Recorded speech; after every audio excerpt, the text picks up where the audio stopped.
எல்லாருக்கும் வணக்கங்க. இன்னைக்கு அனிதா குப்புசாமி யூடியூப் சேனலில் உங்களை எல்லாம் சந்திக்கிறதுல ரொம்ப ரொம்ப மகிழ்ச்சி. அதாவது நான் மொட்டை மாடி தோட்டம் காமிச்சேன் இல்லையா, அதில் நிறைய பேருக்கு நிறைய சந்தேகங்கள் இருந்தது. அதாவது எந்த செடி வைக்கலாம், எந்த செடி வைக்கக்கூடாதுன்னு. முருங்கை மரம் வைக்கலாமா வீட்டில் அப்படின்னு. முருங்கை மரம் தாராளமாக வைக்கலாங்க. இங்கே பாருங்க, நான் பாருங்க முருங்கை எப்படி தொட்டிலேயே வச்சிருக்கேன் பாருங்க. இங்கே பாருங்க எவ்வளோ பெரிய தொட்டி. இந்த தொட்டியிலிருந்து அழகாக பாருங்க எப்படி போய் வளர்ந்துருக்கு.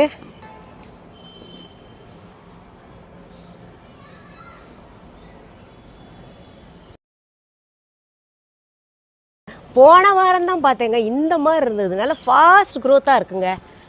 1 2 அங்கே பாருங்க, அது ஒரு காய் நீளமாக 3 4 5 காய் வச்சிருக்கு. மற்றதெல்லாம் பூ. இதில் வச்ச பூவெல்லாம் நல்லா காயாக வந்திருக்குங்க. நல்ல செடியாக இருக்குது.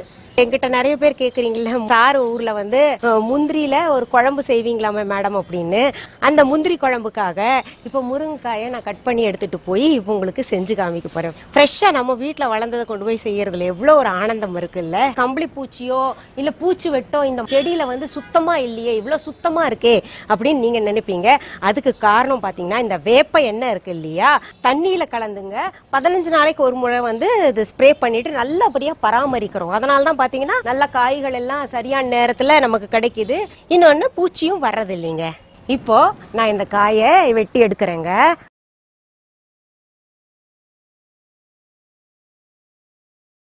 பாருங்க, அடாடா, எனக்கு ரொம்ப ஆசையாக இருக்குது, ரொம்ப சந்தோஷமாக இருக்குது. இப்போ நம்ம வீட்டு மொட்டை மாடி தோட்டத்தில் அதுவும் தொட்டியில் வளர்ந்ததை வந்து கொண்டு போய் நான் சமைக்க போகிறேன். புதுசாக சப்ஸ்கிரைப் பண்ணுறவங்க சப்ஸ்கிரைப் அப்படின்னு ரெட் பட்டன் அழுத்திட்டு பக்கத்துலேயே பெல் ஐக்கான், கோவில் மணி போல் ஒரு ஐக்கான் காமிக்குங்க, அதை தொட்டு விடுங்க. அப்போ தான் எல்லாருக்குமே பார்த்தீங்கன்னா இனிமேல் நான் என்னென்ன பதிவுகள் போடுறேனோ அதெல்லாம் உங்கள் கவனத்துக்கு வந்து சேரும். அது தவிர பார்த்தீங்கன்னா இதுக்கு முந்தைய இருக்கக்கூடிய பதிவுகள் என்னோடது பார்க்கணும்னு நினச்சிங்கன்னா, இப்போ என்னுடைய வீடியோ ஒன்று ஓடிக்கிட்டு இருக்குன்னா கீழே என்னுடைய தலைப்பு ஒன்று கொடுத்துருக்கோம். அது பக்கத்துலேயே வந்து முக்கோணம், கருப்பு முக்கோணத்தில் வடிவில் ஒன்று காமிக்கும். அதை தொட்டிங்கன்னா அப்படியே டிஸ்கிரிப்ஷன் பாக்ஸ் ஓப்பன் ஆகும். அதில் பார்த்தீங்கன்னா எங்கள் யூடியூப் சேனல் லிங்க் அப்படின்னு கொடுத்துருப்போம். அது ப்ளூ எழுத்தில் இருக்கும். அந்த ப்ளூ எழுத்தை தொட்டிங்கன்னா அப்படியே எங்கள் யூடியூப் சேனலுக்கு கூட்டு போயிருங்க. அங்கே உங்களுக்கு என்ன பதிவுகள் தேவையோ அதை தேர்ந்தெடுத்து நீங்கள் பார்க்கலாம். சரி, ரொம்ப நாளாக நீங்கள் எல்லாம் ஆவலாக கேட்டுக்கிட்டு இருக்கீங்க, முந்திரி பருப்பு குழம்பு சார் ஊர்ல எல்லாம் செஞ்சாங்க இல்லை மேடம், ஒரு தடவை தொலைக்காட்சியில் நீங்கள் செஞ்சு காமிச்சிங்க, அதை செய்து காமிங்கன்னு சொல்லிட்டு எல்லாருமே கேட்குறீங்க. இன்னைக்கு பார்த்தீங்கன்னா உங்களுக்கு மொட்டை மாடியிலிருந்து நான் முருங்கைக்காய் ஃப்ரெஷ்ஷாக நம்ம செடியிலிருந்து அந்த முருங்காயும் முந்திரி பருப்பும் போட்டு முந்திரி பருப்பு குழம்பு செஞ்சு காமிக்க போகிறேன். ரொம்ப சுவையாக இருக்கும். இந்த முந்திரி பருப்பு குழம்பு பார்த்தீங்கன்னா புஷ்பவனத்தில் மட்டும்தான் செய்வாங்க, அந்த கிராமத்தில் மட்டும்தான் செய்வாங்க. ஒரு வீட்டில் செய்ய ஆரம்பிச்சது அப்படியே அந்த கிராமத்துக்குள்ளேயே சுற்றிட்டு இருக்கு. அது தவிர பார்த்தீங்கன்னா நான் தொலைக்காட்சியில் செஞ்சது நிறைய பேர் பார்த்து செஞ்சது தான்.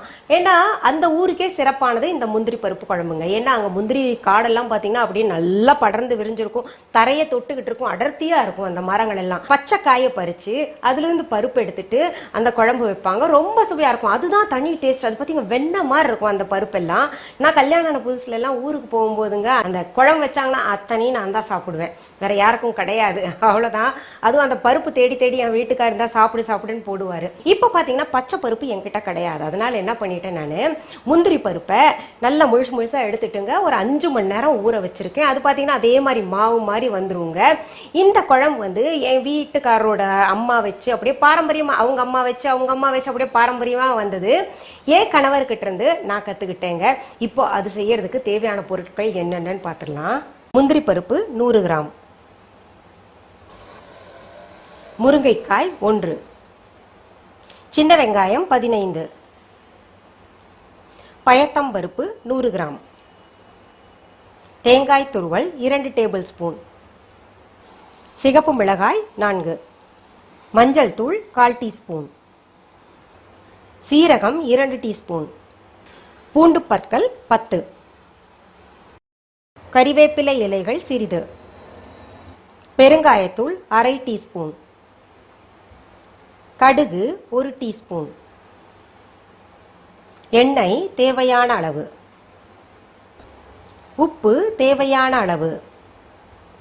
முந்திரி பருப்பு குழம்புக்கு நம்ம தேவையான பொருட்கள் என்னென்னு பார்த்துட்டோங்க.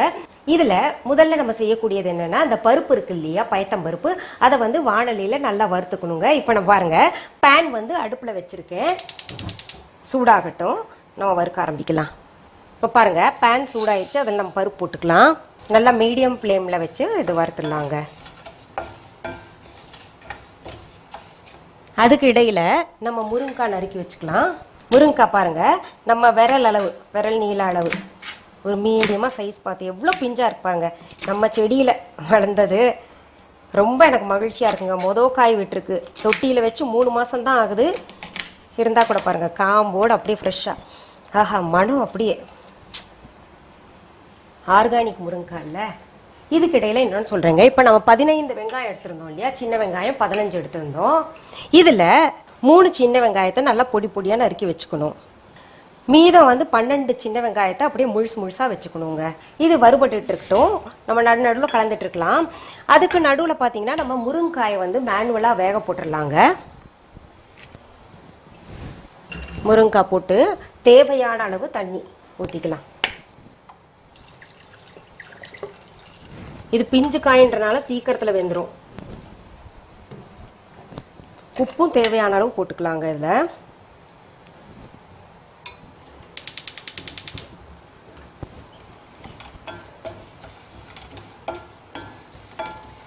அப்புறம் இன்னொரு விஷயம் சொல்லணும். இந்த பேனெல்லாம் எல்லாருக்கும் ரொம்ப பிடிச்சிருக்கு, எங்கே வாங்கினீங்கன்னு கேட்குறீங்க. நாங்கள் லிங்க் கொடுத்துருக்கோம் டிஸ்கிரிப்ஷன் பாக்ஸில். ஒருத்தர் கமெண்ட் பண்ணியிருக்காங்க, நீங்கள் இந்த மாதிரிலாம் போடாதீங்க, இவ்வளோ காஸ்ட்லியானதெல்லாம் போட்டு மற்றவங்களை டெம்ப்ட் பண்ணாதீங்க. எல்லாரும் உங்களோட ஃபாலோ பண்ணுறாங்க, ஒரு நல்ல எண்ணத்தோடு தான் சொல்லியிருக்காங்க. இருந்தால் கூட நான் என்ன சொல்கிறேன், பல முறை ரொம்ப நாளாக இந்த பேன் பற்றி எவ்வளோ ரேட்டு, எங்கே வாங்கினீங்கன்னு நிறைய பேர் கேட்டு நான் சொல்லலை.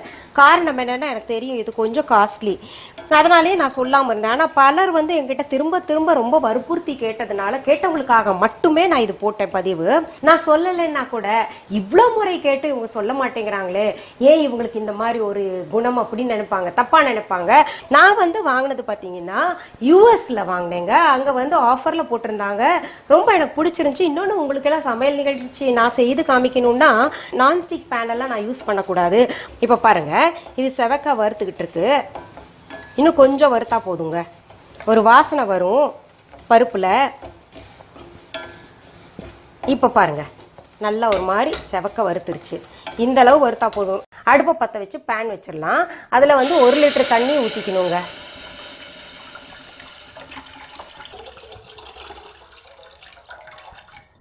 இப்போ தண்ணி கொஞ்சம் சூடாகட்டும்.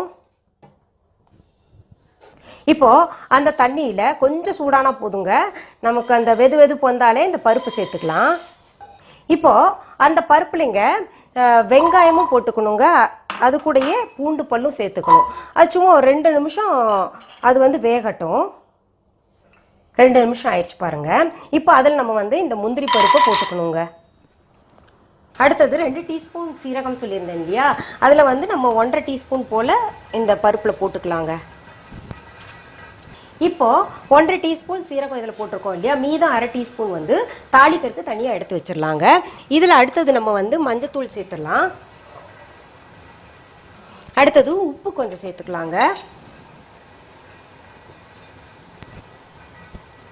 நம்ம உப்பு பார்த்து போட்டுக்கலாம், ஏன்னா இந்த முருங்காயிலையும் போட்டிருக்கோம் இல்லையா உப்பு, அதனால பார்த்து பிறகு சேர்த்துக்கலாம், முன்ன பின்ன இருந்தால் கூட. இப்போ மஞ்சத்தூள் எல்லாம் போட்டிருக்கோம்ல, இப்போ ஒரு தடவை கிளறிடலாங்க. உப்பு மஞ்சத்தூள் எல்லாம் சேர்த்துருக்கோம். கிளறிட்டு நம்ம ஒரு மூடி போட்டு மூடி வச்சிடலாங்க. அது வேகட்டும். இப்போ முருங்கைக்காய் வெந்துருச்சுங்க பாருங்க. ரொம்ப பிஞ்சா இருந்தனால நல்லா வெந்துருச்சு சீக்கிரத்தில். அது தண்ணியோட அப்படியே வச்சுக்கலாம், தண்ணி தூக்கி எறிய வேண்டாம், ஏன்னா அதில் இருக்கிற சத்து நம்ம வீணாக்க வேண்டாம். அப்படியே மூடி தனியாக எடுத்து வச்சுக்கலாம். பிறகு இதை சேர்த்துக்கலாம். இன்னொன்று, இந்த பருப்பு பார்த்தீங்கன்னா உங்களுக்கு குக்கரில் போட்டுருந்துருக்கலாம். குக்கரில் போட்டால் என்ன ஒரு மாதிரி குழஞ்சு போயிடும், நல்லா இருக்காது. ஒரு விசிலில் விட்டால் கூட குழஞ்சு ஒரு மாதிரி ஆயிடும். அது மேனுவலாக வெந்தாதான் பருப்பும் நல்லா முழுசாவே இருக்கும், பார்க்க நல்லா வெந்து போயிருக்கும். நம்ம பதமாக பார்த்து கிளறி எடுத்துக்கலாம். ஏன்னா முந்திரி பருப்பு போட்டிருக்கோம் இல்லையா, அதனால தான் நான் குக்கரில் போடாமல் மேனுவலாக வேக வச்சுருக்கேங்க. இந்த முருங்காயும் நான் அப்படியே தண்ணியோட போட்டுக்கிறேங்க. இப்போ இது இன்னும் கொஞ்சம் வேகட்டுங்க. அதுக்கிடையிலங்க நம்ம இந்த மிளகாயிலிருந்து விதை எடுத்துடலாம்.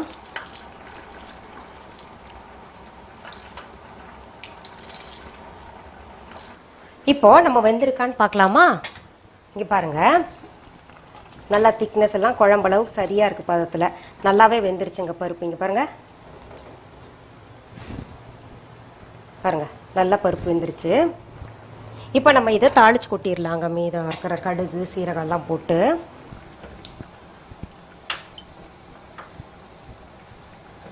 ரெண்டு டீஸ்பூன் அளவு எண்ணெய் ஊற்றிக்கோங்க.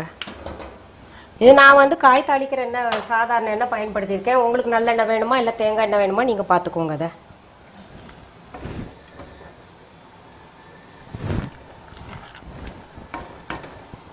இப்போ எண்ணெய் சூடாயிருச்சுங்க. நான் அதில் கடுகு சேர்த்துக்கிறேன். அப்புறம் சீரகம் சேர்த்துக்கிறேன். பெருங்காயத்தூள் சேர்த்துக்கிறேங்க. சின்ன வெங்காயம் சேர்த்துக்கிறேன். இது கொஞ்சம் வதக்கிடலாம். அப்புறம் நான் சிகப்பு மிளகா அப்புறமே சேர்த்துக்கலாம். அதை தீஞ்சு போயிடும் அது.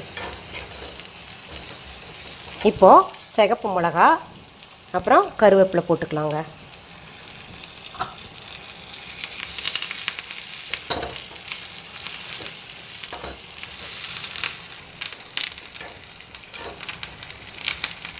நல்ல வெங்காயம்லாம் வதங்கிருச்சுங்க. இதை நான் இதில் கொட்டிடுறேன். இப்போது கடைசியாக நம்ம தேங்காய் பூ சேர்த்துக்கலாங்க. அதை சேர்த்து ஒரே ஒரு நிமிஷம் தான் அடுப்பில் வச்சுருக்கணும். நம்ம பிறகு இறக்கிடலாம். தேங்காய் பூ சேர்த்த பின்னாடிங்க நம்ம வந்து அப்படியே இறக்கிடலாங்க. அடுப்பை விட்டு இறக்கிடலாம். பாருங்கள், திக்னஸ்லாம் கரெக்டாக வந்திருக்குல்ல. இப்போது இந்த முந்திரி பருப்பு குழம்பை நான் தான் டேஸ்ட் பார்க்க போகிறேன். ஃபஸ்ட்டு சமைச்சவங்களுக்கு திருப்தியாக இருந்தால் தான் அடுத்தவங்களுக்கு செஞ்சு சாப்பிடுங்கன்னு சொல்ல முடியும் இல்லையா? அந்த தைரியம் வரும்ல. இந்த முந்திரி பருப்பு குழம்பு கொஞ்சம் ஊற்றிட்டு நெய்யை ஊற்றி சாப்பிடுங்க. ஆஹாஹாஹா, தேவாமிரதம் போல் இருக்குங்க. ரொம்ப சுவையாக இருக்கும் நெய் ஊற்றுனாதான். இப்போ நெய் வேண்டான்றவங்க விட்டுருங்க. பட் எனக்கெல்லாம் நெய்யும் வஞ்சனை இல்லாமல் சாப்பிடுவேங்க நான்.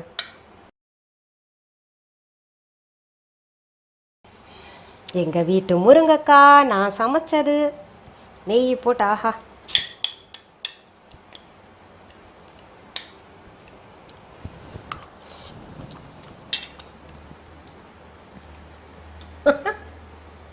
உண்மையாலுமே தேவாமிர்தம் போல தான் இருக்குங்க.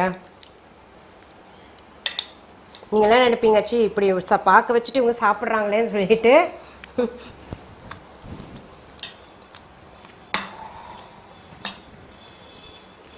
நீங்கள்லாம் என்ன பண்ணுங்க, இன்றைக்கே இந்த குழம்பு செஞ்சு உங்கள் குழந்தைங்களுக்கு கொடுங்க. ஹைலி ப்ரோட்டீனுங்க. முந்திரி பருப்பும் பார்த்தீங்கன்னா உங்களுக்கு உடம்புக்கு நல்லது. பயத்தம்பருப்பில் நிறைய ப்ரோட்டீன் சத்து இருக்குது.